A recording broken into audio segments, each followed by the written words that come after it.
Bonjour, ici Stéphane Vaillancourt pour le blog de Best Buy. Aujourd'hui, je vous présente le tout nouveau téléphone intelligent Galaxy S23 Ultra de Samsung. Le Galaxy S23 Ultra, c'est évidemment le modèle phare, donc le grand frère de la gamme Galaxy cette année, Galaxy S. Et c'est un appareil à première vue qui ressemble énormément au modèle de l'an dernier, donc le même nombre de capteurs à l'arrière, à l'avant, caractéristiques techniques similaires pour la plupart des capteurs, mais c'est vraiment, quand on le prend en main, on constate que le boîtier est moins recourbé, donc ça se tient mieux en main, meilleure prise en main. Et à l'intérieur, on va voir, il y a beaucoup d'améliorations et de nouveautés. Donc, à commencer par le processeur Snapdragon 8, donc de deuxième génération. C'est évidemment plus performant, plus rapide que le modèle de l'an dernier. L'appareil arbore un écran dynamique AMOLED 2X de 6,8 pouces de diagonale, 120 Hz, compatible HDR10+, résolution de 1440 par 3088 pixels, superbe écran, belle couleur, beau rendu, puis évidemment, excellente résolution. 1440 points, on parle de Quad HD, donc même un peu plus large. La mémoire et le stockage testé dans l'appareil testé, on parle de 12 Go de mémoire vive et 512 Go de stockage.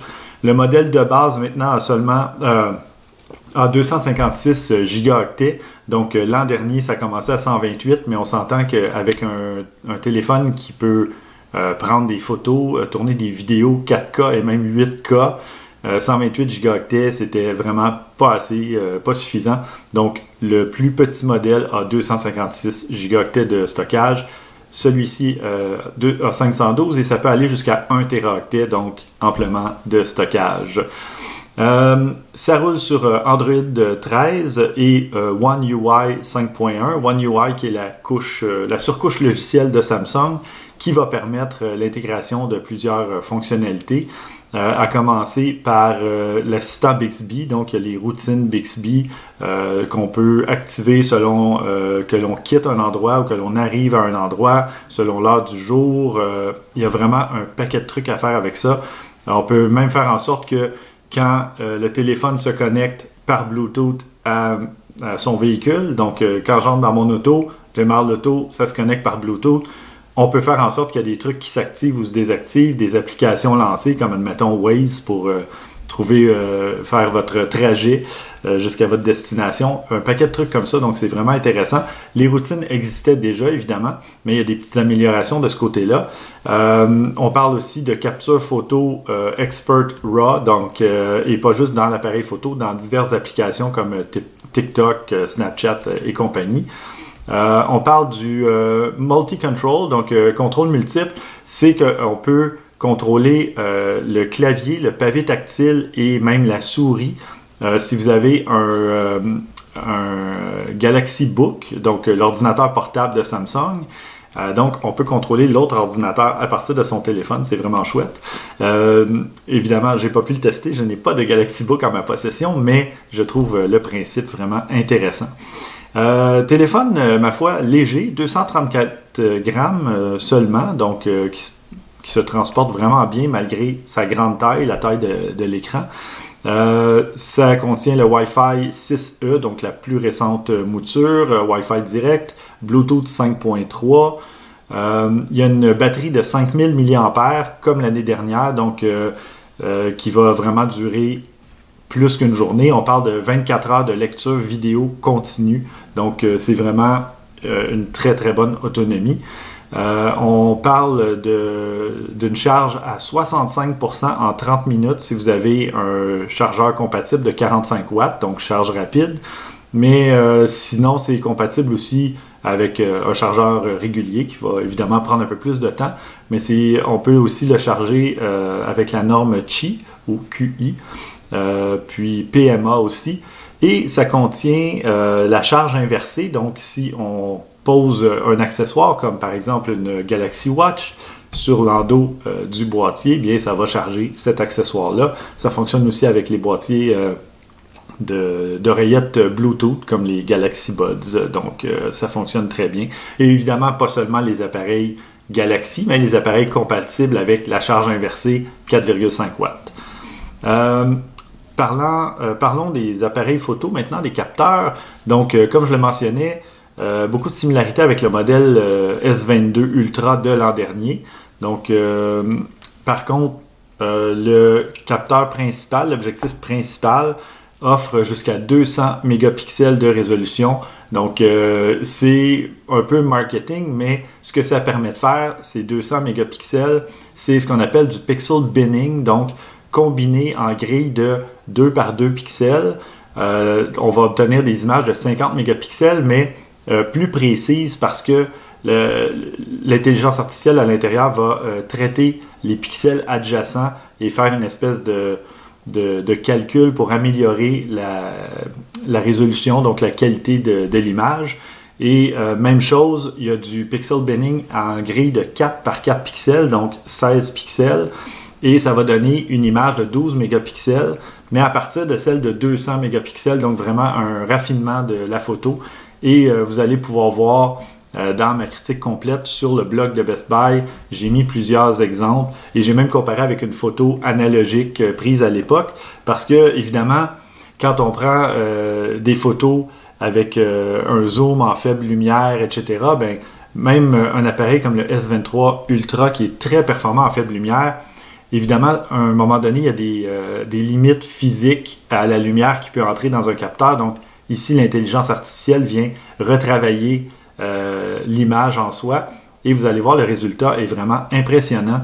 Le travail qui se fait à l'arrière-scène et qui se fait vraiment rapidement, comparé même au modèle de l'an dernier, c'est vraiment incroyable. On parle de mémoire plus rapide justement dans cet appareil-là, donc ça permet de capter les photos et les traiter plus rapidement et de façon plus efficace. Donc, une bonne main d'applaudissements à Samsung là-dessus parce que le travail est vraiment impressionnant fait sur les photos. Je vous parlais du capteur principal. C'est donc à 12 mégapixels. On parle d'un 24 mm à f1.7. C'est mise au point par détection de phase multidirectionnelle avec mise au point au laser aussi, stabilisation optique. Il y a deux objectifs téléphoto. Il y a un 10 mégapixels à f2.4 70 mm, donc un 3x. Et il y a un autre téléphoto de 10 mégapixels, mais à f4.9, donc 230 mm, c'est un zoom 10x. Et encore une fois, vous irez voir dans ma critique complète sur le blog, j'ai pris un exemple avec un zoom 10x et vous allez voir la qualité sort quand même assez bien pour une photo de nuit, on s'entend. Évidemment, il n'y avait pas beaucoup de lumière. Donc, et j'ai même testé le zoom 100x, donc qui est un zoom numérique ou qui appelle hybride. Donc, on se rend à 10x et on interpole ou extrapole des pixels aussi. Et vous allez voir, cette fois-ci, je l'ai fait en plein jour, mais on peut voir l'adresse de mon voisin sur la rue en arrière. On peut lire les chiffres. Donc, c'est quand même impressionnant à ce niveau-là. Sinon, le dernier aussi, on parle d'un ultra grand angle. C'est un appareil à 12 mégapixels de f2.2, 13 mm. Mise au point toujours par détection de phase, double pixel. Tous les objectifs ont la mise au point double pixel aussi. Donc, et la stabilisation optique. Et l'ultra grand angle, la vidéo super steady, donc stabilisation même au niveau de la vidéo.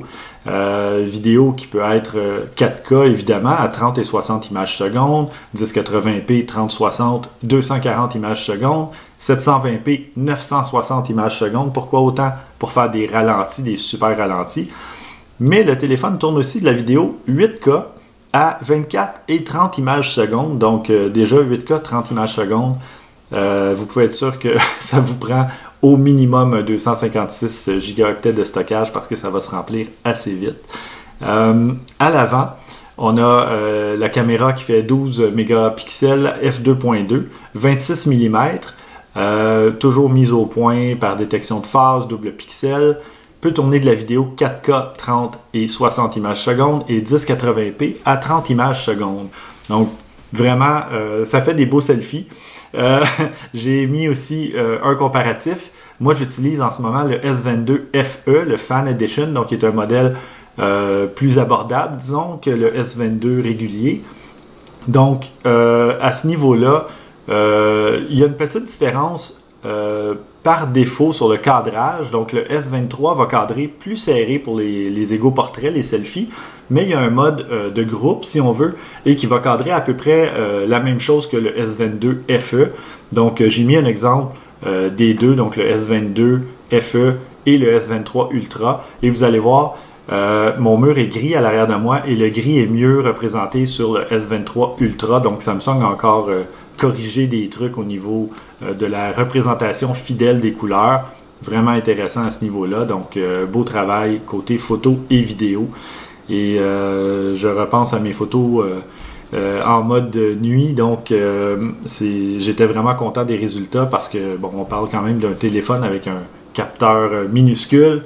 Et être capable d'aller chercher autant de résultats ou que ça soit fait de façon naturelle ou naturelle de base par l'appareil photo ou par le retravail de l'intelligence artificielle, ça fait en sorte que votre résultat est meilleur. Donc, c'est vraiment intéressant. Et j'ai parlé de l'écran tantôt, mais j'ai sauté quelques petits détails. J'ai oublié de mentionner, bon, au niveau de la luminosité, on parle de 1200 nits et un pic à 1750. Donc, comme le S22 Ultra de l'an dernier. J'ai pas parlé des haut-parleurs non plus. Haut-parleurs qui, ma foi, reproduisent les graves de façon un peu plus fidèle. C'est étonnant la quantité de graves qui peuvent sortir d'un si petit appareil. Évidemment, il y a encore une fois des limitations physiques à ce qu'on puisse faire résonner une si petite caisse. Mais j'ai comparé avec d'autres téléphones et, ma foi, moi qui suis amateur de musique électronique, donc avec du beat, du boom boom, on entend beaucoup mieux les graves, donc c'est plus intéressant d'écouter de la musique sans avoir à porter un casque, disons. Évidemment, c'est pas aussi impressionnant qu'avec des vrais haut-parleurs sur un système de son, mais si vous n'avez pas d'oreillette ou de casque d'écoute à la portée de main, c'est drôlement plus intéressant d'écouter de la musique avec ça que sur n'importe quel autre téléphone que j'ai pu essayer à ce jour. Donc, vraiment, chapeau à Samsung d'avoir fait cette mise à jour au niveau des haut-parleurs. C'est certainement le bienvenu. Donc, sinon, il y a toujours le fameux lecteur d'empreintes au niveau de l'écran, mais ça demande encore toujours une précision. J'aurais aimé que Samsung permette une certaine flexibilité quand on appuie 2-3 mm à gauche, à droite, en haut, en bas, parce que la taille, il faut vraiment regarder l'écran et viser l'empreinte directement. Sinon, le téléphone ne déverrouille pas. En fait, si c'est le mode par lequel vous souhaitez déverrouiller votre appareil. Sinon, évidemment, il y a la reconnaissance faciale, il y a le NIP, le mot de passe, peu importe, donc comme d'habitude. Mais si vous optez pour l'empreinte digitale, sachez que ça réagit très vite quand on met son doigt exactement au bon endroit, à l'endroit précis. Sinon, comme tous les autres, si on appuie le moindrement à côté, il faut recommencer. Donc, j'aimerais voir une petite amélioration à ce niveau-là, du côté de Samsung, au moins pour peut-être se distinguer de la compétition, ou même, ne serait-ce que pour le mettre sur l'appareil phare, dire, on a mis une détection plus large parce que ça se fait par ultrason. Donc, que ça se fasse sur une surface un petit peu plus grande pour permettre une meilleure flexibilité, donc de déverrouiller plus rapidement et plus facilement son téléphone. Donc, l'autre aspect vraiment intéressant du Galaxy S23 Ultra, c'est le stylet, évidemment. Stylet que l'on retrouvait sur le Note à l'époque, mais depuis le modèle Ultra, on a droit à un stylet depuis quelques années. Et vraiment, si vous aimez griffonner des notes, si vous aimez cliquer de façon vraiment précise, appuyer à des endroits, les icônes, etc., sur des petits boutons. Vous savez, les pubs sur certains sites web où le X est tellement minuscule, avec ce stylet-là, vous allez pouvoir cliquer dessus. Sinon, il y a une sélection intelligente qu'on peut faire. On peut, pour du copier-coller, on peut faire des messages animés. Ça, c'est vraiment intéressant. On écrit et là, ça fait comme de la magie avec du scintillement autour, etc. Donc, c'est amusant. Alors, on peut les envoyer parce que ça peut devenir des fichiers GIF ou MP4, donc des fichiers vidéo. On peut faire des doodles en réalité augmentée. Donc, on peut dessiner et ça va même faire du son, comme vous pouvez l'entendre. Puis, ça le fait si ça détecte un visage à l'écran. Donc, ça, c'est quand même intéressant aussi. Puis, le stylet lui-même, ben, c'est ça, il y a des menus contextuels. Donc, vous arrivez sur un écran et ça va vous dire ce que vous pouvez faire. Vous pouvez sélectionner du texte pour le traduire. Vous pouvez faire des gestes dans les airs aussi pour naviguer, reculer, avancer sur le web, des trucs comme ça. Donc, il y a vraiment plusieurs utilités à ce petit stylet-là. Et lorsque le stylet est déchargé, il suffit de l'insérer pendant 2-3 minutes dans le téléphone et c'est déjà rechargé, vous pouvez vous en servir. Donc, c'est vraiment pas long et ça dure très longtemps. Toujours un bel accessoire sur ce type de téléphone-là avec justement une grande surface, un grand écran. Ça permet d'être plus productif, donc de faire plus de choses avec plus de précision. Un stylet qui détecte 4096 degrés de précision, donc de pression, justement pour faire des traits plus épais quand vous griffonnez ou plus minces. Et puis, quand on écrit, c'est vraiment comme un vrai stylo. Il y a seulement 2,8 millisecondes de délai, de latence, donc pour ainsi dire, c'est instantané. Moi, j'ai trouvé ça vraiment naturel d'écrire avec ce stylet-là. Et ben voilà, donc c'est un bel appareil offert en 4 couleurs. Donc noir fantôme, qui est en fait un noir mat, crème, qui est presque blanc, comme vous pouvez voir, vert et lavande. Bon, je suis un peu moins fan de ces deux couleurs-là, mais un appareil de ce prix-là, c'est fortement conseillé d'utiliser un étui pour le protéger. Donc, la couleur en bout de ligne ne changera pas grand-chose. Vous allez peut-être être la seule personne à savoir de quelle couleur est votre appareil.